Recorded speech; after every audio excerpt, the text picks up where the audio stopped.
It's crunch time here in the studios of Austin Peay. Reese Britt, Christian Hunt, and Dylan Walton, all three back at it once again after a long hiatus with me being out, spring break. I know Christian was out for a little bit, so it's good to be back, guys. How's everything going so far? Let's start with that. It's really good. We have a little bit of a special shout out today. My dad, Kenneth Hunt, the second. His birthday is today, so we have a shout out to him. Clap it up, big homie. Clap it up. We called this morning. He's on his way to Louisville right now, actually, to spend some time with his fiance Megan, who's awesome. He's going to see the Louisville Slugger factory. Dude, it's awesome. He's going to tour it, so it's awesome. He's super stoked about that. Yeah. So a shout out to him. This is number 56 for him. Birthday. Okay. Wow. Some light. 56 years young. Yeah, no, he's old. Okay. No, he's old. I love it, man. What about you, Dylan? Man, no. Every day. Getting working. I'm tired. I ain't gonna lie. I've been getting like 3 hours of sleep for the last week. Jeez, grinding, man. Grinding. Yeah, you know something about grinding. Yeah, you know something about that grind, bro. You know something about that grind. It has been. I told this to somebody else. It has been the most grind-worthy couple of weeks for me and the golf team that I've ever been a part of since coming to Austin Peay. We left 2 Saturdays ago for Phoenix, did our thing in Phoenix, didn't fly out till like 10 that night Phoenix time, which is really like 1 East, or Central.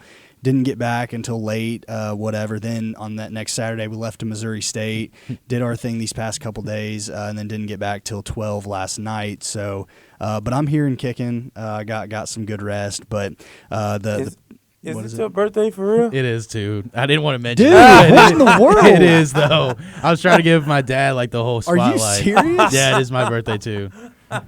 This guy. Get a load of this guy. Well, happy birthday. What are you turning? 24. Yeah. 24 Kobe years year. young. Yep. Yeah, Kobe, you're rip. Yeah. Rip to him. How Wow, I that's feel, bro. crazy. Yeah, me and him have the same birthday.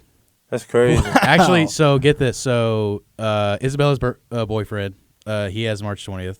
What's And today? then March 20th. Bucky Williams. March 20th. Yeah, Bucky Williams. Shout out Bucky Williams. His birthday's today. And Wow. then Jeremiah Oatsfall, the old Gov quarterback legend, by the way, Brentwood Academy legend, his birthday's today. Oh my gosh. So that's a lot of people. Greatness was born today. Like That's true. Let's just That's be true. real. It was born today. Wow, that's really cool. I cannot believe you didn't say that. I didn't want. That is wild. I'm not to one of me. those guys that's like, wants to be like, hey guys, it's my birthday. Like if I go to a That's restaurant Nah, for real. and they're like, is there anything special? And if it's like my birthday, I'm like, no.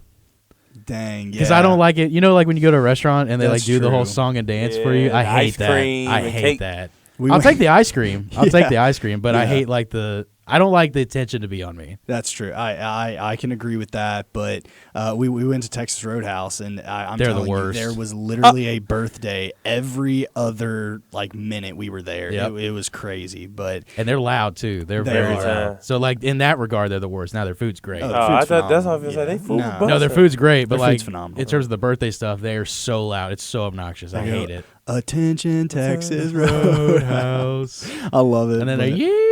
Yeah. Big yeehaw for the birthday. But dude, happy birthday! Thank you. Gosh, Yeah, that's birthday, awesome. big homie. That's Yeah. awesome, brother. But let's get right into Austin Peay baseball. Austin Peay won their first ASUN series of the season over Lipscomb. They lost the first game 5-3, but they ended up winning the series with the second and third game. Second game finished 12-1, and the third game finished 11-6. So big margin of victory for the second and third game. First game didn't go their way. But Lipscomb, a perennial really good baseball program, not doing so hot this year, and the Govs took advantage of that. Yeah, we talked about it last episode. Records can say a lot of things, but you never really want to take advantage, or at least take advantage of that. You want Sure. to play every opponent the same coach speak that we say every week and everyone says. But to drop the first one's a little disappointing. But then second and third day the bats came alive. 12 and 11. Especially Saturday, 12-1. Margin of victory. That's kind of what you want to see, especially from an opponent who's lesser. But granted, I mean those guys are still on scholarship too. But Absolutely, a win's a win. That was a win. It is. It's The baseball team, man, they are the talk of the town right now. They are legit. You know, they dropped a tough one last night, but they are the talk of the town, I think for good reason. So I'm excited to see what they do going forward in ASUN play. Yeah, they dropped one last night to SEMO. They dropped it 7-8. So, you know, a one-run game. And, you know, when it comes down to later in the year, you know, the end of May, when people are really talking about, you know, who's going to get into a regional, where are they going to go, blah, blah, blah. Nobody's going to remember the midweek loss by one run to SEMO, right? They're going to remember, oh, well, Austin Peay swept Mississippi State in the midweek a couple weeks ago. You know, they got a game off Auburn. They played them really well up until the last game. So, you know, they're going to remember that more than they're going to remember a single game for what it's worth at the beginning of the year, too. Yep. I mean, we're not that far into baseball season, to be completely honest. That's what I'm saying. We still got 2 months to go. Yeah, we've got a lot of road ahead of us. But for now, the Govs hold a 13-6 record and hold third place in the ASUN standings. I think that's going to change come this weekend when they play Queens. Queens is not a very good baseball team whatsoever. So if they can get a sweep there, that can that can bolster their way up into the 1 or the 2 spot there. But for right now, the standings don't mean a whole lot up until the end of the year. But Queens last week got swept in a series by North Florida, who's got a good ball club. And the question I posed to you guys, how can the Govs continue this hot streak into ASUN play like they were against the teams of like Mississippi State and Auburn? Do what you're supposed to do. You beat the big dogs, and they're not even in your conference. So you knocked off Lipscomb 2-1. That's fine. You know, we prefer 3-0, but you know we gonna take what you served. We'll take 2-1. Now we got Queens pulling up. We need to go ahead, handle our dirty dishes, go ahead, put them away, and get it right. Because the more wins, you come out number 1, number 2 seed. You play the bottom seeds. So that's the perks of being number 1. It's almost like a free bye, almost. Almost, yeah. Yeah, almost like a free bye. So now you go into the second round with just confidence and momentum. Whether you knew you was gonna beat them or not, that's confidence. So like, even though we 2 months away, certain little habits, because we was talking off camera, you said, what'd you say, not finishing the series or something like that? Yeah, I said baseball's different in the fact that, like, you know, you're not judged off of one game, you're judged off of the 3-game series you play. So if you win 2 games out of the 3 games, you had a good weekend. That's a great weekend, and it bolsters your kind of resume come, you know, later in the year, like into May. So I like where your head's at there. Yeah. Just finish out these conference games. That's all that matter when it's time. Because you can't get to the big tourney until you handle the conference. Yeah, I will say I do think Austin Peay has done a phenomenal job with who they've scheduled to try. And now they would have had to have a miraculous season to get an automatic bid into a regional.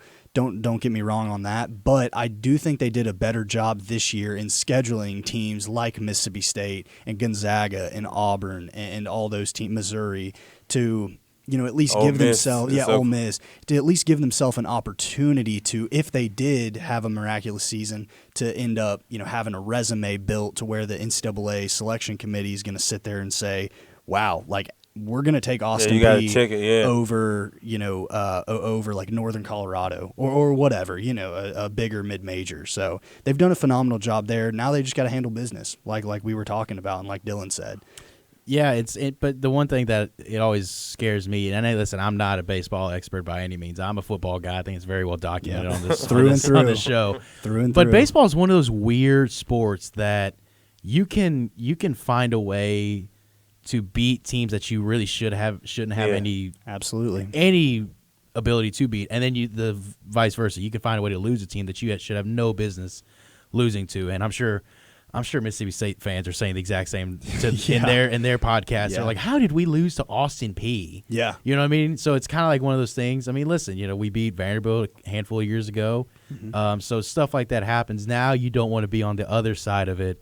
When we're going into a series like Queens, I mean, you're taking a look at Queens, they have 4 wins in the entire season. Yeah. So by all intents and purposes, we should get the win of the series fairly easy, but you don't want to overlook Queens either. You literally can't. No, you can't. That's the thing. Like we say don't overlook them, but you cannot overlook them. No. Like, baseball, like you just said, is one of those sports where it's like you have to show up and play. Yep. Like they have you just said it. They've got scholarship guys just like we have scholarship guys. So you gotta show up, and you gotta put bat on ball, and you gotta throw strikes. What's I think my dad, which again shout out to the birthday man. Absolutely. I think there's a saying, I can't remember who said it, but he talks about it. It's professional baseball, so it's a little different. But he said everyone's going to lose 60 games, everyone's going to win 60 games. It's what you do in the middle 60 that matters. Yeah, and I kind of feel like that's the same that goes for college baseball too. You don't play 120 games like the majors do, but you still want to win the ones you're supposed to. I guess is what I'm trying to say. We're supposed to win these. You don't want to make it to this where it's like, hey, again, you don't want to overlook it. That's my message: is don't overlook this team. Yeah.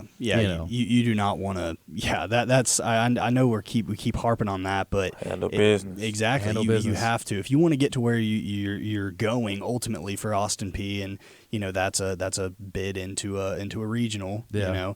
You're gonna have to beat the teams like Queens, and you're probably gonna have to sweep them. Honestly, Every single time. Yeah, I mean, I know I said that series matters, which they do, winning 2 out of 3. But teams like Queens, how you handle them is important too. Exactly. There is such a thing, especially when you talk about the regionals. Yeah. Later down the season, way later. There is the style points that a team like Austin Peay kind of has to look at. Exactly. At trying to get whenever they can. Mm-hmm. So I think I got that. No, I think I got that saying wrong because baseball you only play 120 games, and I said 60 and 60. I think it's 40 and 40. Yeah, I think you lose 40, you win 40. It's the middle 40. Yeah. So I got my numbers wrong, Yeah. but that's not. okay. We got the point though. Yeah, that's not got abnormal. the gist. Yeah. Everybody at home got the gist. But no, super pumped for Austin Peay baseball. They've looked really good. If they can figure out some pitching in the back end of their bullpen, they're going to be a really scary mid-major team. Yeah. Did you see where Coach Fanning followed us on Role Players? Did he really? Twitter? Yeah. That's awesome. I know he follows us on Crunchtime. Both the things, but that's legit. good. He legit. Yeah, he likes it. We need to get him on the show, dude. He's No, awesome. for real. Oh my With gosh. the thing of Mountain Dew,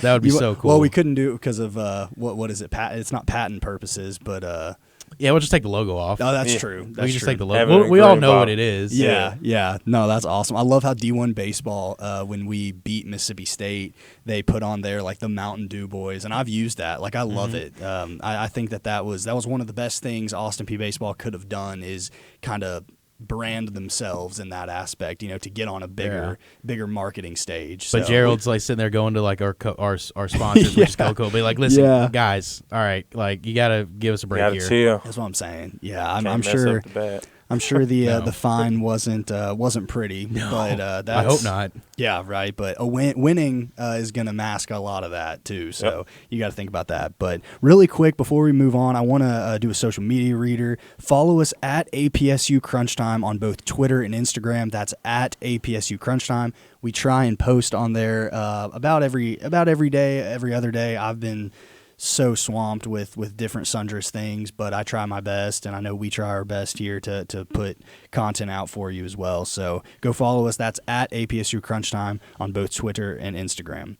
But let's get into APSU softball. The women's softball team currently finds themselves in a 4-game losing streak after being swept in their ASUN series opener versus North Florida. It seems like these North Florida just seems like they're good They in got every everything. single sport. And we talked about this. A football team, having a football team is, I don't want to say detrimental to the other sports, but it kind of is. It can when be. you think about it. Well, I mean, because we talked about it. We were talking about it. Yeah, we you weighed know. the logistics of it. Yeah. You have, first of all, you have 120 players on your roster. Then you have about 40-ish coaches and support staff, strength guys, and that's on the low end. That's on the low end of support staff. Whereas you might have 40 people involved in the rest of the basketball, in the rest of the sports department. Yeah. Combined. Because Yeah. you don't get that many baseball coaches. You get 3. You get maybe 1 or 2 trainers, right? The strength staff is shared essentially. Yeah. And then basketball, you probably get 4 or 5. 4 or 5 coaches, a handful of GAs, and then the track and field. It's like, shoot, you may get a assistant coach. Yeah, golf, we get like half an assistant coach. Like, it's weird. It's a weird situation, but Half of us. I mean, I'll say, are they even paid or are they like volunteer? No, he's paid, but like let's just say it's more of a stipend than it is a salary. Undisclosed. He's like part-time. He's not even a full employee. No, Probably. he's a full employee. That's the really? thing. He's a full employee, but like it's not what you think. Like, No. it's definitely. It ain't the whole shebang. No, it's not the coaching staff for football. No. That's for sure. Oh, Yeah, gosh, it ain't. no. And that's the whole That's the whole point of this. Right. But regardless, pitching was on point the whole weekend as they only gave up 9 runs in 3 games, but only scored 4 runs in 3 games. The Lady Govs currently sit in 10th place in the ASUN as they currently sit 14-13 and 0-3 in ASUN play. The Lady Govs will try and break their 4-game skid today at 5 p.m. against state rival MTSU. You want to talk about getting back on the right track, especially against an in-state rival, kind of on the same level as Austin Peay in a lot of respects.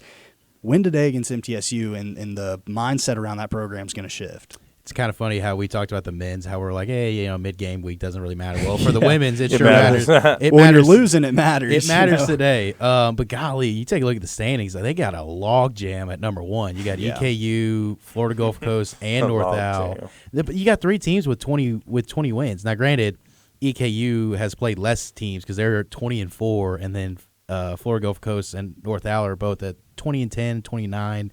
North Florida is sitting at 19-8 as well. So you got a log jam for like 1 through 4. Yeah. And then it's like us kind of in that middle at 14-13, and then it's like everybody else is losing record. But give the softball team a little bit of credit here. They've played some really good opponents. They played Ohio State. At here. But here they played the thing Boise about State. Ohio State was I was upset because we had the game in our hand. I think we had bases loaded. I mean, granted, we did have 2 outs, but I mean that's the moment right there, bottom of the 7th. Yeah, that's what you want. Yeah, that's what you want. And she swung at all 3 pitches. She swung at all. She's 3. trying to knock it out of the park. She couldn't hold the excitement. And I was hurt, and I was like, that's the game right there. Yeah. And lo and behold, Ohio State won. So I think that's what started the losing streak. But we have played some tough teams. So. That's what I'm saying. Yeah, they've also had a lot of games canceled. I mean, just looking at their schedule, their last game they had canceled was Akron back on March 8th, and then they had that was because of the rain. I was supposed to go to that one. Then they had 2 at the Aces Invitational canceled. They had 1 against Houston Baptist canceled. So they've had some canceled game as well. Sure. It's been a weird schedule for them. Yeah, like I said, they've had a lot of cancellations and whatnot. I think they had a cancellation down in Baton Rouge when they played in the LSU thing. Yeah, I want to say that was Houston Baptist. Oh, was that Houston Baptist? Okay. Let's see. Was it the Stinger Classic? Because that was the last. That was like their last game of the Stinger Classic. Well, maybe I'm thinking of that and just putting it with the Baton Rouge when they played LSU, Houston, like. They played. No, they didn't get canceled, but they sure had a bad weekend at Baton Rouge. They lost like 0-6. Yeah, they lost all 6 games, so they had a bad weekend at Baton Rouge. But look who you're playing. I mean, you're playing LSU. I mean, that's an SEC softball. Houston, Boise State, Kansas. At worst, Kansas, if those was like mid teams, you could have went 3-3. Yeah. But at best, like 5-1. If they were mid, But getting swept by North Florida is a little concerning. No, it is, especially when you put up only 4 runs in 3 days. I mean, like we mentioned, the pitching was good. You gave up 1, game 1. Well, you've got the returning ASUN pitcher of the year in Jordan Benefield coming back, or she's back this year. So pitching's not probably your problem. It's definitely going to be. Can we put ball on bat and get it to where they're not? Put it in some gaps, get some extra base hits, and move some runners over on those 2 out counts. Get the stealing on God. Get the stealing. It's tougher in softball to steal because the base paths are like it's just more of a condensed area, and the throw from home to second is much like shorter. It is short. Yeah. So and you don't get a leadoff in softball, so you have to stay on the bag until you got to catch the timing right. Yeah, you got to time it so right. So if you get a quick player, which I know we have a couple quick players on the team. See, I didn't know you had to stay on the. Yeah, you can steal some bags, but it's a lot harder. A lot harder, yeah, for sure. But question here: how can the Lady Govs break this losing streak? Obviously, it helps with MTSU in the midweek if they can get a win here. Yeah, I mean MTSU sitting at 13-18 on the season, so they're kind of off to a rough start as well. But I mean, like you said, the big thing is just you got to get runs. Yeah, you cannot. It's kind of similar to our women's basketball team. We talked about how their defense was always usually on point, but their offense was just so lacking. Yeah, and I hope that's not the case because I mean they've had some really good moments with the ball in the bat. I mean they scored 10 against Akron, 10 against Akron, 11 against Rhode Island. So they have moments where the bats are alive, but you just hit a 3-day skid, or 3-game skid, I should say, where the bats were just dead. In the worst possible spot in your schedule so far to do that, especially going into conference play. That is not not what you really want to see. It's also weird with softball how they do double headers. I know they play only 7 innings, but I'm kind of like, man, like I would hate that if I was a softball player to have a double header. I know baseball does it occasionally. I got just lost. Now I got to play again. Yeah, get back out there. That's got to be the worst. Yeah. It's honestly the most similar thing to like playing 36 holes in golf. Oh, you know, God. like you're well, doing. No, that's what we do. The same Yeah. too. I guess AAU. I guess it's kind of similar for a bunch of little sports. Yeah. Yeah. When you think about it. But like from my perspective, like let's say I have a bad 18-hole round, the first go around of the course. I'm thinking in the second round, all right, I got to go deep. Like I gotta make something happen to get myself back into striking distance. Yeah, no, but it's the same way. I think that because like we're all competitors, right? Like we're all competitors, and we want to, you know, we want to beat the team across from you, right? Yeah. So it's like, okay, they just got our number in the first game. Let's go back and get their number right. Give here me the to even up driver. the series. Give me that driver. Yeah, give me that big boy. Give me the putter. Give me the putter. No, it's good. But their next ASUN matchup will be the ASUN opener at home against UCA on Saturday. So a series here where they can make something happen and they can make some noise. So really excited to see what the Lady Govs can do on the softball diamond. And UCA is at the bottom of the ASUN. They are 0-3 in conference and 8-20 overall. So they have the worst record. Yeah. So a good opportunity. So we need to get them on up out of there. Good opportunity to get the home sweep. What about Bellarmine? What Bellarmine looking like? Bellarmine's softball isn't bad. They're sitting at 10-15, but they're 2-1 in the conference, which is why they're above us. Now, their Bellarmine's baseball team is straight trash. Wow.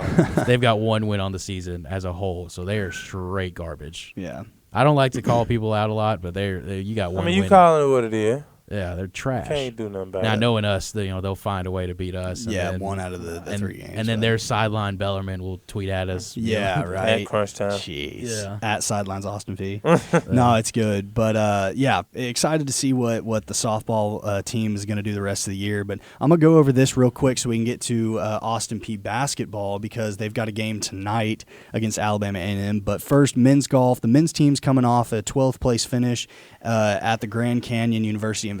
Not the best showing for the Governors, but they backed it up with a 5th place finish at Twin Oaks Intercollegiate, which we beat a lot of really good teams. I'll say that. We beat a lot of top 150 teams, which is going to move our ranking up, which is really good for postseason play. You said Reese Britt, but I'll just say I shot 66 in the middle round at the Twin Oaks Intercollegiate for Missouri State. Shout out to Seth Smith. He actually shot the second lowest round in Austin Peay men's golf history with a 64. So he clipped me by 2 in the last round. Whatever. No, it's good. He played really, really well, and that was our best finish of the year so far. So we're trending in the right direction going into postseason play, which is very ideal. His name keeps coming up every time you guys have. He hit a hole in one, didn't he? He hit a hole in one. Yeah, he's had a really good stretch of golf here. I follow him on Twitter. Yeah, I see. Hey, yeah, you famous, bro. He hit a hole in one, and then he shot a 64 in this tournament. So he's playing some good golf for sure, and I'm playing some good golf. We've got another guy that's playing good. So if we can just get the 4 and 5 guy to step it up, we'll be a scary team come April. So step it up, guys. Come on, 4 and 5. Stop making our guy Reese look bad, man. No, listen. Lock in. I made myself look bad this past tournament. So yeah, I was going to say mean? 43rd. What's the ratio on that? 43rd out of like 100. Probably. Oh, so you was in the you weren't locked in for real. No, well, I mean I was, but it was he was slightly above average. There was a lot fatigue. of different things that were going on during the tournament. We usually go 36-18. Well, with how cold it was in the morning, we couldn't get out on the golf course, so it went to 27-27. So we walked 27 both days. The wind was pumping at like 30 mile an hour gusts. You have to do this. Like it was crazy. But do the Aaron Rodgers throw the grass in the air? yeah, to check the wind direction. But no, that tournament's in the past. Aaron Rodgers does it. Yeah, that's crazy. Yeah, for sure. If you watch Hard Knocks, he'd like grab a little piece of grass and then just like kind of let it fall and let's see where the wind's going. He says it's like a big part of his routine. That dude's a psycho. He's going to be our vice president. Do you know, Yeah, know right, that? yeah. Next time we'll see the men's team in action is April 1st through the 3rd in Pawleys Island, South Carolina for the Any Given Tuesday Intercollegiate. That'll be a fun trip for the guys. Women's golf, APSU women's golf coming off a third-place finish at the Bama Beach Bash. Kaylee Campbell shot an even par 72 in the final round, picking up 72 spots on the leaderboard. She was tied for 8th. And then a couple Govs followed her right behind. The next time the Lady Govs will see action is this Saturday at the Lady Bison Classic. So that's Lipscomb's tournament, which will be another great opportunity for a Lady Govs team that is currently really good. They're doing a phenomenal job this season. Have a couple wins already on the year. Second place finishes 3rd. It's gonna be a hard thing to find if you're trying to look at them outside the top 5 in any tournament. Every time we have to look back. I enjoy talking about them because, listen, again, I don't know that much about golf. I can barely hit the ball. Facts. But every time we talk about it, they always seem, like you said, they're always at the top. Yeah. It always seems, and I wish we talked about them more. I wish, it doesn't seem like they get as much credit as some of the other teams. I know it's tough with it being golf. That's what I'm saying. Golf in general is just a tough sport to cover because everybody wants to play golf, but nobody wants to watch golf and follow golf, Yeah, so especially 27 rounds, like you said. Yeah, so it's just like nobody is going to sound bad, but nobody really cares. I mean, nobody, we care. Yeah, I'm glad you guys do, but you guys have a personal connection to somebody that plays on a team, so I get that. And my dog Seth, keep knocking Seth. down them hole-in-ones. Shout out Seth. Not boy. even Reese. He's like, that guy Seth, I like him. I mean, Yeah, Reese know what it is. Yeah, that Seth guy, like he's one of my best buddies. Yeah. No, it's good. But let's get on to APSU basketball for the remainder of the time here. We have accepted an invitation to the 2024 collegeinsider.com Hugh Durham Classic. It's the postseason basketball tournament. I think it's under the NIT and the CBI, right? Yeah, it's something like that. Oh no, the CBI is the College Basketball Insider. Yeah, it's like their version of the NIT. Yeah. It's like the kind of an FCS version of the NIT. Yeah, so we're hosting Alabama A&M tonight at F&M Bank. So everybody that wants to show up, show out. I mean, it's gonna just be a good game to kind of. And I know we might host another one, but just send these seniors out with what they deserve, and it's a good atmosphere because they've done so much, building this basketball program up from what it was like. It's just last year. That's what I'm saying. The first 2 years I've been here, we were terrible. We were horrible. What was the old coach name? Can't remember his name. Nate James. He that guy. He sold us. I'm not gonna lie. Set Austin Peay basketball back. Yeah, 10 years. Yeah, I was gonna say 5, but pretty dang close. Yeah. It was not ideal.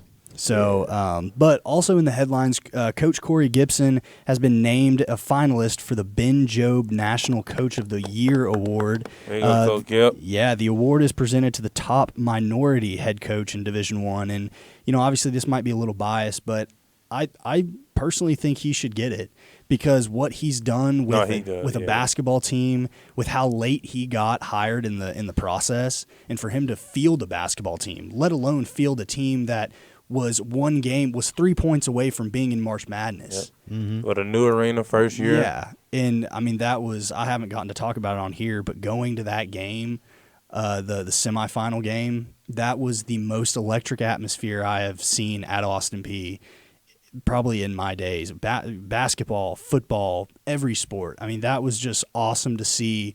The only empty seats in the arena were on the goal sides, because obviously nobody want to sit there. Everybody on the sides packed, and everybody's on their feet yelling. Just a phenomenal way to kind of will our team to a win. It was awesome to see. There's something magical about March Madness. It's Gosh, like hard I not. love March. It's hard not to get romantic I love about March. it. It's hard not to get romantic about it. I love March. No, it's so fun, and I wish we could have, gotten into the dance, but That would have been lit. oh gosh, could you imagine this town? Oh my gosh. Could you imagine? Well, we got probably involved? would have been at Stetson's place. We've been playing UConn right off the Yeah. bat. But hey, you might as well give us Goliath while you're at it. Exactly. At least we in the tourney though. Yeah. But Yeah. hey, let's get to 20 wins, and let's see what Sure. happens. Yeah, know? exactly. The more games you get to play, that's the better. Yeah, and so the next question before we get out of here is like, if you're Austin Peay, Coach Corey Gibson, if you're DeMarcus Sharp, Desi Jones, who are both seniors and kind of looking to the next level, like, how do you get up for a game like this? Like, how do you will yourself up and say, gosh, I got to go out and Those play guys this? probably don't. But you maybe get some guys who haven't played much all year, try to get them some experience Mm-hmm. for next year and, try to keep them on the team and go from there. Yeah, no, I get that. Alabama A&M, they were 7th in their conference tournament seeding. They got past the first round. They lost in the second round of their conference tournament. I forget who they lost to, but that's beside the point. So we're favored by 11 points at home, so that's probably where the line should be. Yep. And if we can get past this game, who knows who we got next. So it'll be good. But right before we get out of here, I want to say thank you to Doc V for letting us use the studio, Steve Sawyer, David Ellison, GH, Trey Whiteowl, Paige Hearn, and Isabella Christensen. They're the ones that make this show run. We just sit here and talk about sports the entire time, so we want to thank them for the real work behind the scenes. And for that, it's Crunch Time.